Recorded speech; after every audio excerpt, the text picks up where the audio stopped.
Yes news में आप सभी दर्शकों का स्वागत है। मैं आपके साथ इलियास बड़ेखर। आइए देखते हैं आज की खबर क्या कहती है।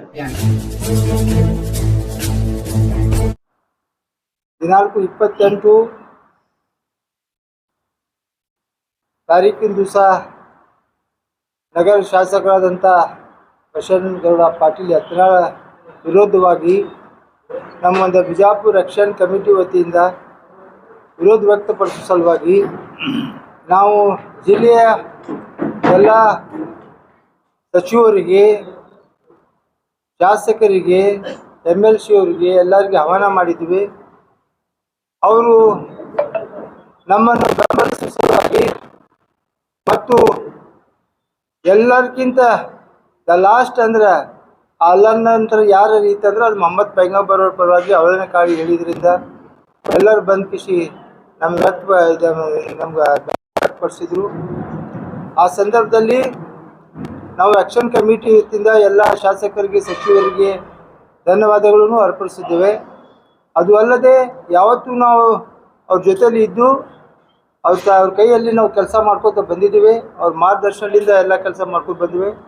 ಆ ಸಂದರ್ಭದಲ್ಲಿ ಕೆಲವೊಂದು ವಿರೋಧ ವ್ಯಕ್ತಪಡಿದ ಕಾರಣ ಮೊನ್ನೆ ತಮ್ಗೆ ಗೊತ್ತಿದ್ದಂತೆ ಬಸವ ಜಯಂತಿ ಸಂದರ್ಭದಲ್ಲಿ ನಗರ ಶಾಸಕರಾದಂಥ ಬಸನಗೌಡ ಪಾಟೀಲ್ ಯತ್ನಾಳ ಅವರು ತಮ್ಮ ಯಾವುದು ರಸ್ತೆ ಮೇಲೆ ನಿಂತು, ಯಾವ ಇದರ ಮೇಲೆ ನಿಂತು, ಯಾವ ಕಾರ್ಯಕ್ರಮ ನಿಂತು ಆ ಕಾರ್ಯಕ್ರಮ ಬಗ್ಗೆ ಮಾತಾಡೋದು ಹೊರತುಪಡಿಸಿ ಬಸವೇಶ್ವರ ಮಹಾರಾಜರು ಏನು ಮಾಡ್ಯಾರ ಏನಿಲ್ಲ ಅವ್ರದ್ದು ಒಂದು ಜಯಂತಿ ಸಲುವಾಗಿ ಅದರ ಬಗ್ಗೆ ಒಂದು ಸಣ್ಣ ವಿಚಾರ ಸಹಿತ ಅವರಲ್ಲಿ ವ್ಯಕ್ತಪಡಿಸಲಿಲ್ಲ. ಆ ಸಂದರ್ಭದಲ್ಲಿ ಹೇಳ್ತಾರಲ್ಲ, ಇದಾರು ಯಾವುದರ ಕೂಡ ಎಲ್ಲಮ್ಮ ಜಾತ್ರೆ ಎತ್ಕಿಸಿ ಆ ಥರ ಅವರು ಯಾವುದೇ ಕಾರ್ಯಕ್ರಮನಾಗ ಹೋಗಿ ಯಾವುದರ ಬಗ್ಗೆ ಮಾತಾಡೋದು ಒಂದು ಚಟ ಇದೆ. ಆ ಸಂದರ್ಭದಲ್ಲಿ ಅವರು ಈ ಶಾಸಕರು ಯಾವ ಶಬ್ದ ಯೂಸ್ ಮಾಡಬೇಕು ಅನ್ನೋದು ಅವರಿಗೆ ಅರಿವು ಇಲ್ಲದೆ ನಮ್ಮ ಶಿವಾನಂದ ಪಾಟೀಲ್ ಸಚಿವರು ಸಾಹೇಬರಿಗೆ ಕ್ವಶನ್ಲೆ ನಿಮ್ಮ ತಂದೆ ತಾಯಿಗೆ ಹುಟ್ಟಿದ್ರೆ ನೀನು ದಮ್ ಇತ್ತಂದ್ರೆ ರಾಜೀನಾಮೆ ಕೊಡು, ನಾನು ರಾಜೀನಾಮೆ ಕೊಡ್ತೀನಿ ಅದಕ್ಕಿಸಿ ಒಂದು ಶುಕ್ರವಾರ ದಿವಸ ಒಂದು ಗಡುವು ಹಾಕಿದ್ರು. ಆ ಶುಕ್ರವಾರ ದಿವಸ ತನ ನೀವು ಹೋಗಿ ಅಲ್ಲಿ ನೀವು ಇದರ ಮೇಲೆ ರಾಜೀನಾಮೆ ಸಲ್ಲಿಸ್ಬೇಕಂತ ಹೇಳಿದರು. ಆ ಪ್ರಕಾರ ನಮ್ಮ ಶಿವಾನಂದ ಪಾಟೀಲ್ ಸಾಹೇಬ್ರವರು ಗಡುವು ಕೊಟ್ಟಿದ್ರು. ಆದ ಪ್ರಕಾರ ನಮ್ಮ ಸಚಿವರು ಹೋಗಿ ನಮ್ಮ UT ಖಾದರ್ ಅಂತ ಸಭಾಪತಿಯವ್ರ ಕೈಯಲ್ಲಿ ರಾಜೀನಾಮೆ ಸಲ್ಲಿಸಿದ್ದಾರೆ. ಅವರು ದಮ್ಮು, ಅವರು ಎಷ್ಟು ಇದು ಅದಾರ, ಎಷ್ಟು ಶಕ್ತಿಶಾಲಿ ಅದ ಅದು ಪ್ರೂವ್ ಮಾಡಿ ತೋರಿಸಿದ್ದಾರೆ. ನಮ್ಮೆಲ್ಲ ಬಿಜಾಪುರ ರಕ್ಷಣಾ ಕಮಿಟಿ ವತಿಯಿಂದ ಅವರಿಗೆ ನಮ್ಮ ಬೆಂಬಲ ಇದೆ. ಅವ್ರ ಜೊತೆಯಲ್ಲಿ ನಾವು ಹಗಲು ರಾತ್ರಿ ಇರ್ತೀವಿ ಅಂತ ಈ ಸಂದರ್ಭದಲ್ಲಿ ಹೇಳಲಿಕ್ಕೆ ಬಯಸ್ತೀನಿ. ಅದು ಅಲ್ಲದೆ ನಮ್ಮ ನಗರ ಶಾಸಕರು ಬರೀ ಮಾತಾಡೋಕ್ಕದಾರ, ಏನು ವ್ಯಕ್ತಿಗತ ಅಷ್ಟು ಧೈರ್ಯವಂತ ಅದಾರ ಅನ್ನೋದು ತೋರಿಸ್ಬೇಕಾಗಿದೆ. ಯಾವ ರೀತಿ ನಮ್ಮ ಸಚಿವರು ರಾಜೀನಾಮೆಯನ್ನು ಸಲ್ಲಿಸಿದ್ದಾರೆ ಅಷ್ಟೇ ದಮ್ ಅವರಲ್ಲಿ ಇತ್ತಂದ್ರೆ ಅವ್ರು ಹೇಳಿದ್ದಾರೆ, ಯಾವ ಮತಕ್ಷೇತ್ರ ಆದರೂ ನಾನು ತಯಾರಿದ್ದೀನಿ ಅದಕ್ಕೆ. ಬಾಗೇವಾಡಿಯರಿರಲಿ, ಬಿಜಾಪುರ ಇರಲಿ ಅಥವಾ ಬೇರೆ ಮತಕ್ಷೇತ್ರ ಇರಲಿ, ಎಲ್ಲಾದರೂ ಸಹಿತ ನಾನು ನಿಂದಲಿಕ್ಕೆ ತಯಾರಿದ್ದೀನಿ ಅದಕ್ಕೆ ಹೇಳ್ಯಾರ. ಅವ್ರ ಪ್ರಕಾರ ಅವ್ರ ಮಾತಿನ ಪ್ರಕಾರ ನಡ್ಕೊಂಡಾರ. ಕಾಂಗ್ರೆಸ್ ಪಕ್ಷದ ಸಿದ್ಧಾಂತ ಹೆಂಗದ ನುಡಿದಂತೆ ನಡೀತೀವಿ ಅದಕ್ಕೆ ಅದರ ಪ್ರಕಾರ ಅವ್ರು ಹೇಳಿದ ಪ್ರಕಾರ ಅವ್ರು ಕೊಟ್ಟಿದ್ದಾರೆ. ಈಗ ನಗರ ಶಾಸಕರಾದ ಬಸನಗೌಡ ಪಾಟೀಲ್ ಯತ್ನಾಳ ಇವರು ಬರೀ ಗೋಳು ಮಾತಾಡ್ತಾರೋ ಅಥವಾ ಏನಾದ್ರು ದಮ್ ಇದ್ದರೆ ದಮ್ ತೋರಿಸ್ತಾರ ಅನ್ನೋದು ನೋಡಬೇಕಾಗಿತ್ತು. ಪ್ರಾಯಶಃ ಯತ್ನಾಳ್ ಫ್ಯಾಮಿಲಿ ಒಳಗೆ ಈ ಥರ ಯಾವೂ ಇಲ್ಲ. ಯಾಕಂದರೆ ಎಲ್ಲ ಯತ್ನಾಳ್ ಫ್ಯಾಮಿಲಿ ಒಳಗೆ ನಾವು ಎಲ್ಲರೂ ಸಹೋದರ ಟ್ರಪ್ ನಾವೆಲ್ಲರೂ ಇದ್ವು. ಬಹುತೇಕ ಇದು ಒಂದು ಪೀಸ್ ಚೇಂಜ್ ಆಗೈತಿ ದವಾಖಾನೆಗೆ. ಆದ್ದರಿಂದ ಇಂಥವೆಲ್ಲ ಮಾತಾಡೋದು, ಮೈ ಮ್ಯಾಗ ಹಾಕೊಳ್ಳೋದು, 3 ಸಲ ಒಂದು ಪಕ್ಷನಾಗ ಉಚ್ಚಾಟನೆ ಮಾಡಿದ್ರು ಸಹಿತ ಇವರಿಗೆ ಬುದ್ಧಿ ಬರಲಿಲ್ಲ. ಮತ್ತು 3 ತಲಾಕ್ ಆದಂಗೆ ಇವ್ರ ಪಕ್ಷನಾಗ 3 ತಲಾಕ್ ಆಗಿ, ಆದ್ದರಿಂದ ಈಗ ತಮ್ಮ ಮಾತು ಪ್ರಕಾರ ಉಳಿಸ್ಕೋತಾರೆ ಇಲ್ಲ ಅನ್ನೋದು ನೋಡಬೇಕಾಗಿದೆ. ಅವರು ಯಾವ ರೀತಿ ತಯಾರಾಗ್ತಾರೆ ಅದಕ್ಕೆ ಆ ರೀತಿ ನಾವು ತಯಾರಾಗ್ಲಕ್ಕೆ ಗಟ್ಟಿ ಅದೀವಿ. ಮೊನ್ನೆ ಪ್ರಶ್ನೆಗೆ ಅವ್ರು ಹೇಳ್ತಿದ್ರು, ನಾವು ಹಿಂಗೆ ಮಾಡ್ತೀನಿ ಹಾಗೆ ಮಾಡ್ತೀನಿ, ನಾವೇನು ಬಳಿ ಉಟ್ಕೊಂಡು ಕೂತಿಲ್ಲ. ನಾವು ಎಲ್ಲದಕ್ಕೆ ತಯಾರಿ ಅದೀವಿ. ನಮ್ಮ ಪಕ್ಷನೂ ತಯಾರದ. ನಾವು ಎಲ್ಲ ಬಿಜಾಪುರ ರಕ್ಷಣಾ ಕಮಿಟಿ ವತಿಯಿಂದ ಎಲ್ಲದಕ್ಕೂ ತಯಾರಾಗಿ ನಿಂತಿದ್ದೀವಿ. ನಿಮ್ದು ಏನದ, ನೀವು ಏನು ಮಾತಾಡ್ತೀರ ಅದೇ ಶೈಲಿ ಒಳಗೆ ನಾವು ಮಾತಾಡ್ತೀವಿ. ಆದ್ದರಿಂದ ತಾವು ಮಾತಾಡೋ ಟೈಮ್ನಾಗ ಎಚ್ಚರಿಕೆಯಿಂದ ಮಾತಾಡಿದ್ರೆ ಒಳ್ಳೆಯದು. ಮತ್ತು ನಿಮ್ಗಿಂತ ಹೆಚ್ಚು ಡಂಬಲ್ ಡಿಕ್ಷನರಿ ಅದ ಮಾತಾಡಕ್ಕೆ. ಮತ್ತು ನೀವು ಏನು ಅದಿರಿ ಏನಿಲ್ಲ ಅನ್ನೋದ್ರ ಬಗ್ಗೆ ನಾವು ಹೇಳೋದು ಅವಶ್ಯಕತೆ ಇಲ್ಲ. ನಾಳೆ ನಿಮ್ಮದು ಶಕ್ತಿ, ನಿಮ್ಮದು ಮಾತು, ನಿಮ್ಮ ಜೆಂಡ, ನೀವು ಯಾವ ಪಕ್ಷ ಯಾವ ಇದ್ರ ಮೇಲೆಲ್ಲ ಬರ್ಬೇಕತ್ತಿಲ್ಲ, ಬರ್ರಿ ನೋಡು. ಅದಕ್ಕೆ ನಾವು ಎಲ್ಲರೂ ಸಿದ್ಧತೆ ಅದು. ನಾವು ಬಂದು ಕೇಸಿ ಅದು ಸ್ವೀಕಾರ ಮಾಡಿದ್ರಿ. ಚಾಲೆಂಜನ್ನು ಸ್ವೀಕಾರ ಮಾಡೋರು ಯಾರು ಇರ್ತಾರೆ ಅನ್ನೋದು ತಮ್ಗೆ ಗೊತ್ತದ. ಅದು ಹೇಳೋದು ಅವಶ್ಯಕತೆ ಇಲ್ಲ. ಮತ್ತು ತಾವು ಏನದಿರಿ ತಮಗೆ ತಿಳ್ಕೊಬೇಕು. ಅಷ್ಟೇ ಮಟ್ಟಿಗೆ ನಿಮ್ಗೆ ಸ್ವೀಕಾರ ಮಾಡೋದಿತ್ತಂದ್ರೆ ನೀವು ಸ್ವೀಕಾರ ರಾಜೀನಾಮೆ ಕೊಡ್ರಿ, ಬಟ್ ಬರ್ರಿ. ಯಾವ ಕ್ಷೇತ್ರನಾಗ ಅದೀರಿ ನೋಡ್ತೀವಿ, ನಾವು ಮಾಡ್ತೀವಿ ಇಲೆಕ್ಷನ್, ನೀವು ಮಾಡಿರಿ. ನೀವು ಏನು ಕೈಯಾಗಿ ಹಿಡ್ಕೊಂಡು ಬರ್ತೀರ ಹಿಡ್ಕೊಂಡು ಬರ್ರಿ, ನಾವು ಏನು ಕೈಯಾಗಿ ಹಿಡ್ಕೊಂಡು ಬರ್ತೀವಿ ಹಿಡ್ಕೊಂಡು ಬಂದು ಇಲೆಕ್ಷನ್ ಮಾಡೋನು ತೋರಿಸೋನು. ಆದ್ದರಿಂದ ನಮ್ಮ ಸಚಿವರಾದಂಥ ಸನ್ಮಾನ್ಯ ಶ್ರೀ ಶಿವಾನಂದ ಪಾಟೀಲ್ ಅವರು ಏನವರು ನಮ್ಮ ಧರ್ಮ ಸಲುವಾಗಿ, ನಮ್ಮ ಸಮಾಜ ಸಲುವಾಗಿ ಒಂದು ದೊಡ್ಡ ತ್ಯಾಗ ಮಾಡಿದ್ರಿಂದ ಇಡೀ ನಮ್ಮ ಸಮಾಜ ಅವ್ರ ಜೊತೆಯಲ್ಲಿದೆ. ನಾವೆಲ್ಲರೂ ಅವ್ರ ಜೊತೆಯಲ್ಲಿದ್ದೀವಿ. ನಮ್ಮ ಪಕ್ಷ ಸಿದ್ಧಾಂತಕ್ಕೆ ಅವರು ಒಂದು ಮಾತಿಗೆ ಬೆಲೆ ಕೊಟ್ಟು ಕಿಸಿ ಅವರು ಬಂದು ಕಿಸಿ ವೇದಿಕೆ ಮೇಲೆ ಎಷ್ಟು ಶಾಸಕರು ಬಂದಿದ್ರು ಎಲ್ಲರಿಗೆ, ನಮ್ಮ ಜಿಲ್ಲೆದ ಎಲ್ಲ ಕಾಂಗ್ರೆಸ್ ಮುಖಂಡರಿಗೆ ನಾವೆಲ್ಲರ ಬೆಂಬಲವನ್ನು ಕೊಡ್ತು. ಅದ್ರ ಜೊತೆಯಲ್ಲಿ ನಾವು ಹಗಲು ರಾತ್ರಿ ಅವ್ರ ಸಲುವಾಗಿ ದುಡಿತು. ನಮ್ಮ ಸಲುವಾಗಿ ಅವರು ಬಂದಿದ್ದಾರೆ, ನಾವು ಅವ್ರ ಸಲುವಾಗಿ ಇಟ್ಟು ನಾವು ಜೀವ ಕೊಡಲಿಕ್ಕೆ ನಾವು ತಯಾರಿದ್ವು. ನಮ್ಮ ಪಕ್ಷದ ಎಲ್ಲ ಮುಖಂಡರ ಜೊತೆ ನಾವು ಇದ್ದು ಕೆಲಸ ಮಾಡಿ ಮತ್ತು ಜಯಭಾರಿ ಮಾಡ್ತೀವಿ ಅಂತ ಈ ಸಂದರ್ಭದಲ್ಲಿ ನಾನು ಹೇಳಲಿಕ್ಕೆ ಇಚ್ಛಪಡ್ತೀನಿ.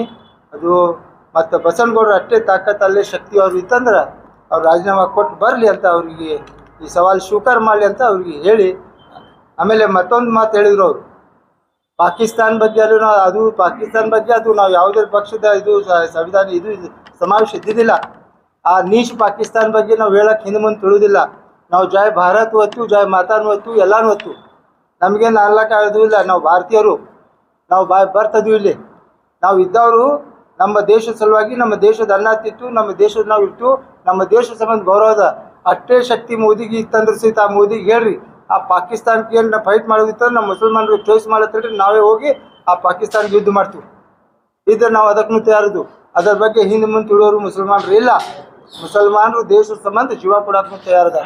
ಆದ್ದರಿಂದ ಅವರು ಅಲ್ಲಿ ಹೇಳಿದ್ರು, ಅಲ್ಲಿ ಜಯ ಭಾರತ್ ಅಂದಿಲ್ಲ, ಜಯ ಪಾಕಿ ಇದು ಅಂದಿಲ್ಲ ಕಿಸಿ. ನಾವು ಜಯ ಭಾರತ್ನೂ ಹತ್ತು, ಜಯ ಭಾರತ್ ಮಾತಾ ಕಿ ಜಯನೂ ಹತ್ತು. ನಾವು ಪಾಕಿಸ್ತಾನ ಕಂಡಮ್ ಮಾಡ್ತೀವಿ. ಆ ನೀಚ್ ಪಾಕಿಸ್ತಾನ ಬಗ್ಗೆ ನಾವು ಯಾವುದೂ ರೀತಿ ನಮ್ಗೆ ಇದು ಇಲ್ಲ. ಆ ಪಾಕಿಸ್ತಾನ ಸರ್ವನಾಶ ಆದ್ರೂ ನಾವು ದೇಶ ಸಲುವಾಗಿ ನಾವು ಅದರ ಬಗ್ಗೆ ಇತ್ತು. ಆ ಶಕ್ತಿ ನಮ್ಗೆ ಅದ. ನಾವು ದೇಶದ ಉಳಿಸೋ ಸಲುವಾಗಿ ನಾವೆಲ್ಲ ರೀತಿಯಿಂದ ನಾವು ಬೆಂಬಲ ಮುಸಲ್ಮಾನರು ಮಾಡ್ತಾರಂತ ಈ ಸಂದರ್ಭದಲ್ಲಿ ಹೇಳಲಿಕ್ಕೆ ನಾವು ಬಯಸ್ತೀವಿ. ಬಸವನಗೌಡ ಅವರ ಪ್ರತಿಭಟನೆಯಲ್ಲಿ ಆ ಪ್ರತಿಭಟನೆ ಈಗ ಬ್ಯಾರೆ ಟರ್ನ್ ತಗೊಂಡು ನೈತಿಕತೆಯ ಒಂದು ಟರ್ನ್ ತಗೊಂಡು ಇಲ್ಲಿ ನೈತಿಕತೆ ಬಂದದ್ದು. ಭಾಳಷ್ಟು ಮಾತಾಡಿದ್ರು ಅವರು. ಆ ಪ್ರತಿಭಟನೆ ನಾವು ಮಾಡಿದ್ದು ಎಲ್ಲರೂ ಒಂದು ನಮ್ಮ ಪ್ರವಾದಿ ಮೊಹಮ್ಮದ್ ಅವರ ಬಗ್ಗೆ ಮಾತಾಡಿದಾಗ ಅಷ್ಟು ಒಂದು ಅಪಾರ ಸಂಖ್ಯೆಯಲ್ಲಿ ಬಂದು ನಾವು ಒಂದು ಭಾಳ ಸಕ್ಸಸ್ ಅಂಥದ್ದೊಂದು ಪ್ರತಿಭಟನೆ ಮಾಡಿದ್ದ ಎಲ್ಲೂ ನಮ್ಮ ಸಿಟಿ MLA ಬಸವನಗೌಡ ಯತ್ನಾಳ್ ಅವರು ಮನೋಸ್ಥೈರ್ಯ ಕಳ್ಕೊಂಡಾರ. ಅವ್ರು ಹೆಚ್ಚು ಕಡಿಮೆ ಮೆಂಟಲಿ ಸ್ವಲ್ಪ ಆಲ್ರೆಡಿ ಇದನ್ನೇ ಇದ್ದಾರೆ, ಅವ್ರು ಶೇಖನ್ ಇದ್ದಾರೆ. ಆದರೆ ಏನು ಮಾಡ್ತೀರಿ, ಅಂಥವರು ಸಮಾಜದೊಳಗೆ ದೊಡ್ಡ ದೊಡ್ಡ ಹುದ್ದೆಯಲ್ಲಿ ಬರ್ತಾರೆ. ಅದು ಸಮಾಜದ ದುರ್ದೈವ. ಇವತ್ತಿನ ಕತೆ ಏನಂದರೆ ಅವ್ರಿಗೆ ಓಟ್ ಹಾಕಿದವರೇ ನಾಚಿಕೆಡಿ ತಲೆ ಬಗ್ಗಿಸೋಂಗಾಗ್ಯದ. ಅಂಥದ್ದೊಂದು ಪ್ರತಿಭಟನೆ ನೋಡಿ ಅವ್ರಿಗೆ ಏನು ಹೇಳಬೇಕಾಗಿತ್ತು ಅನ್ನೋದು ಹೇಳಿಲ್ಲ. ಅವರು ಫಸ್ಟ್ ಹೇಳಿದ್ರು ಭಾರತ್ ಮಾತಾ ಕಿ ಜಯ ಅಂತ ಹೇಳೋದು ಯಾರಿಗೂ ಆಗಲಿಲ್ಲ. ಅವ್ರು ಬಹುಶಃ ನಮ್ಮ ಪ್ರತಿಭಟನೆಯ ನಿಮ್ಮದೇನೆ TV ನ್ಯೂಸದ ಅಂಶಗಳನ್ನು ಅವ್ರು ನೋಡಲಿಕ್ಕಿಲ್ಲ. ನಾವು ಶುರು ಮಾಡಿದ್ದೇ ಕಾಶ್ಮೀರದ ಭಯೋತ್ಪಾದಕದ ಒಂದು ನೀಚ ಕೃತ್ಯಕ್ಕೆ ಅದನ್ನು ಧಿಕ್ಕರಿಸಿ, ಅದನ್ನು ತಿರಸ್ಕರಿಸಿ, ಅದನ್ನು ಖಂಡಿಸುತ್ತಾ 2 ನಿಮಿಷದ ಮೌನ ಆಚರಿಸಿದೆವು. ಯಾಕಂದರೆ ಅದು ನಮ್ಮ ದೇಶದ ಸ್ವಾಭಿಮಾನ ಅಭಿಮಾನದ ಸಲುವಾಗಿ ನಾವು ತೋರಿಸಿದ್ದೆವು. ಅವ್ರು ಹೇಳಿದಾಗ ನಮ್ಗೆ ಹೇಳಿಕ್ಕಾಗಲ್ಲ. ಮತ್ತು ನಮ್ಮ ಕಾಶ್ಯಪ್ನವ್ರು ಸಾಹೇಬರು ಹುನಗುಂದ MLA ಬಂದು ಎಲ್ಲಕ್ಕಿಂತ ಮೊದಲು ಶುರು ಮಾಡಿದ್ದೆ ಭಾರತ್ ಮಾತಾ ಕಿ ಜಯ ಅಂತೇಳಿ 3 ಸಲ ಅದನ್ನು ನೋಡಿಲ್ಲ ಅವ್ರು ಹುಚ್ಚ. ಸೊ ಅಂಥವೆಲ್ಲ ಹೇಳಿದ್ರು. ಅಂಥವಕ್ಕೆಲ್ಲ ರಿಯಾಕ್ಟ್ ಮಾಡ್ಕೋತ ಅವ್ರು ಏನು ಮಾಡಿದ್ರು, ಶಿವಾನಂದ ಪಾಟೀಲ್ ಅವರು ತಮ್ಮ ಅಪ್ಪಗೆ ಹುಟ್ಟಿದ್ರಂದ್ರೆ ರಾಜೀನಾಮೆ ಕೊಡಬೇಕು ಮತ್ತು ಆ ಕ್ಷೇತ್ರ ಈ ಕ್ಷೇತ್ರ ಅಂತ ಅವ್ರು ಹೇಳಿದ್ರು. ಒಂದು ಭರದಿಂದ ಏನು ಯಾವ ಅಮಲಿನೊಳಗಿರ್ತಾರೋ ಅವ್ರಿಗೆ ಗುರ್ತಿಲ್ಲ, ಅದು ಅಮಲು ಗುರ್ತಿಲ್ಲ, ಬಟ್ ಯಾವುದೋ ಒಂದು ಅಮಲಿನಲ್ಲಿ ಅವ್ರು ಹೇಳಿದ್ರು. ಆದರೆ ನೈತಿಕತೆ, ಕಾಂಗ್ರೆಸ್ ನಾಯಕರು ಯಾವಾಗಲೂ ನೈತಿಕತೆ ಪಾಲಿಟಿಕ್ಸ್ ಮಾಡೋರು, ಮೊರಲ್ ಪಾಲಿಟಿಕ್ಸ್ ಮಾಡೋರಲ್ಲಿ ಅಂಥದ್ದೊಂದು ಚಾಲೆಂಜನ್ನು ಅವ್ರು ಹೇಳಿದ್ರು. ನಿಪ್ಪಾಗಿ ಹುಟ್ಟಿದ್ರೆ ಶುಕ್ರವಾರದೊಳಗಾಗಿ ನೀವು ಶುಕ್ರವಾರ ಸಂಜೆ ಒಳಗಾಗಿ ಏನ್ರಿ ಅವ್ರು ಹೇಳಿದ್ರು ಹಿಂಗೆ ಕೊಡ್ರತ್ತೇಳಿ. ಇವತ್ತು ನಮ್ಮ ಪಕ್ಷದ ಒಬ್ಬ ಕ್ಯಾಬಿನೆಟ್ ದರ್ಜೆಯ ಮಂತ್ರಿ ಬಸವನ ಬಾಗೇವಾಡಿಯ ಶಾಸಕರಾದ ಶಿವಾನಂದ ಪಾಟೀಲ್ ಅವರು ಅದರ ನೋವನ್ನು ವ್ಯಕ್ತಪಡಿಸುತ್ತಾ ಇಂಥದ್ದೊಂದು ಇದಕ್ಕೆ ಪ್ರತಿಭಟನೆಗೆ ನಾ ಭಾಗಿಯಾದಾಗ ಮುಸಲ್ಮಾನರು, ನಮ್ಮ ಮತದಾರರು, ನಮಗೆ ಓಟು ಕೊಟ್ಟವರು, ಅವರ ಪ್ರವಾದಿ ಮೊಹಮ್ಮದ್ ಅವ್ರಿಗೆ ಅವರು ಹೀಯಾಳವಾಗಿ ಮಾತಾಡಿದ್ದು ನನಗೆ ಭಾಳ ನೊಂದಾತು. ಅದು ನನ್ನ ಜನಾಂಗ, ಅವರು ನಮ್ಮವರೇ, ಭಾರತ ದೇಶದಲ್ಲಿರೋ ನಮ್ಮವರೇ ತಿಳಿದ ನಾ ಪ್ರತಿಭಟನೆಗೆ ನನಗೆ ಆಹ್ವಾನಿಸಿದಾಗ ಮುಸ್ಲಿಂ ಬಾಂಧವರು ನನಗೆ ಬಂದು ಕರೆದು ಹೇಳಿದಾಗ ನಾವು ಹೋಗಿ ಅಲ್ಲಿ ಪ್ರತಿಭಟನೆಯೊಳಗೆ ಭಾಗಿಯಾದೆ. ಆ ಭಾಗಿಯಾಗಿ ಅದನ್ನು ಅವ್ರು ಹೇಳಿದ್ದನ್ನು ನಾನು ಖಂಡಿಸೋದೇ ಇರ್ತದೆ, ಮತ್ತು ಬೇರೆದೇನಿತ್ತು ಅವ್ರಿಗೆ ಖಂಡಿಸಿದಾಗ ಇಂಥದ್ದೊಂದು ನನಗೊಂದು ಚಾಲೆಂಜ್ ಕೊಟ್ಟಾರ. ಮತ್ತು ಆ ಚಾಲೆಂಜನ್ನು ನಾ ಸ್ವೀಕಾರ ಮಾಡ್ತೀನಿ ಅಂಥೇಳಿ ಇವತ್ತು ಸ್ಪೀಕರ್ಗೆ ಭೇಟಿಯಾಗಿ ಇದು ಕೊಟ್ಟರು, ರಾಜೀನಾಮೆ ಕೊಟ್ಟರು. ಅವ್ರು ರಾಜೀನಾಮೆ ಕೊಟ್ಟಿದ್ದಾಗಿದೆ. ಈಗ ಮುಂದೆ ಉಳಿತೈತೆ ಅಂದ್ರೆ ಅವರತ್ತು ಪ್ರೂವ್ ಮಾಡಿದ್ರು ಅವ್ರ ಅಪ್ಪನ ಗುಟ್ಟ ಇರತ್ತೇಳಿ.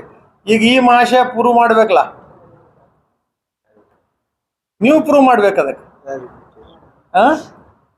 ನೀವು ಪ್ರೂವ್ ಮಾಡ್ಬೇಕ. ಯಾಕಂದ್ರೆ ನೀವು ಪ್ರೂವ್ ಮಾಡ್ಬೇಕು ರಾಮನಗೌಡ ಅವ್ರಿಗೆ ನೀವು ಇದು ಆಗಿರತ್ತೇಳಿ ಅದನ್ನು ನೀವು ಪ್ರೂವ್ ಮಾಡ್ಬೇಕಾಗಿ ನೀವು ಆದಷ್ಟು ಬೇಗನೆ ನಾಳೆ ಮಧ್ಯಾಹ್ನದವರೆಗೆ 12 ಗಂಟೆವರೆಗೆ ನೀವು ನಿಮ್ಮ ಶಾಸಕ ಸ್ಥಾನಕ್ಕೆ ರಾಜೀನಾಮೆ ಕೊಡಬೇಕು.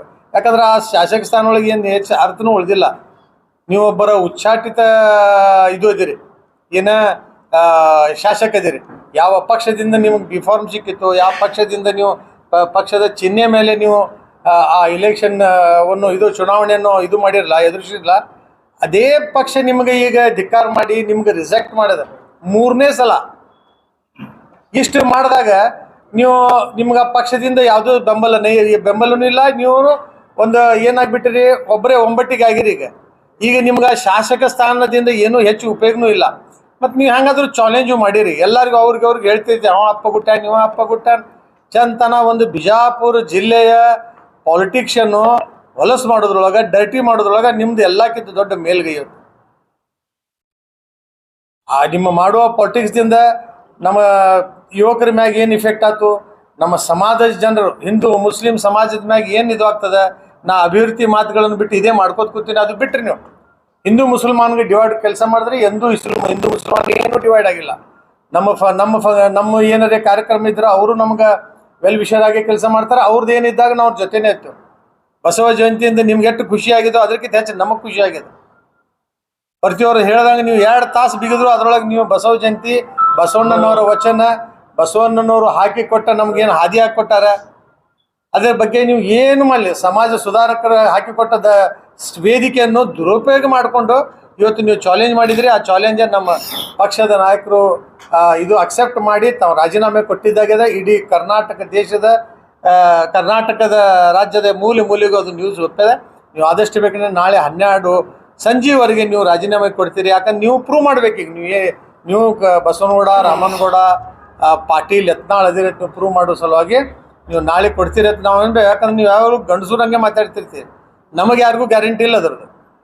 ಇಡೀ ಬಿಜಾಪುರ ಜನತೆಗೆ ಯಾರಿಗೂ ಗ್ಯಾರಂಟಿ ಇಲ್ಲ ನೀವು ಗಂಡಸೂರು ಅದಿರತ್ತೇಳಿ. ಆದರೂ ನೀವು ಪ್ರೂವ್ ಮಾಡ್ತಿರತ್ತೆ ಹಂಗದ. ಅದ್ರ ಮುಂದಿನ ಇದಕ್ಕೆ ನಾವಿದೆವು.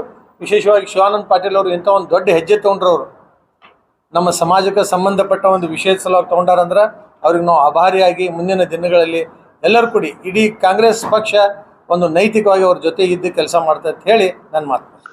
जैसा कि आप सब जानते हैं कि आप सभी का प्यार हमारे साथ कायम है. इसी तरह से हमारे इस चैनल को प्यार करते रहिए और हमारी सारी खबरों को लाइक, शेयर और सब्सक्राइब करना ना भूलिए. हमारा यही मकसद है कि आपको हर खबर जो है जैसा है वैसा ही आपको हम दिखाते रहेंगे. ना किसी का पक्ष लेंगे, ना किसी के विरोध में जाएंगे. हमारे कदम सच के साथ.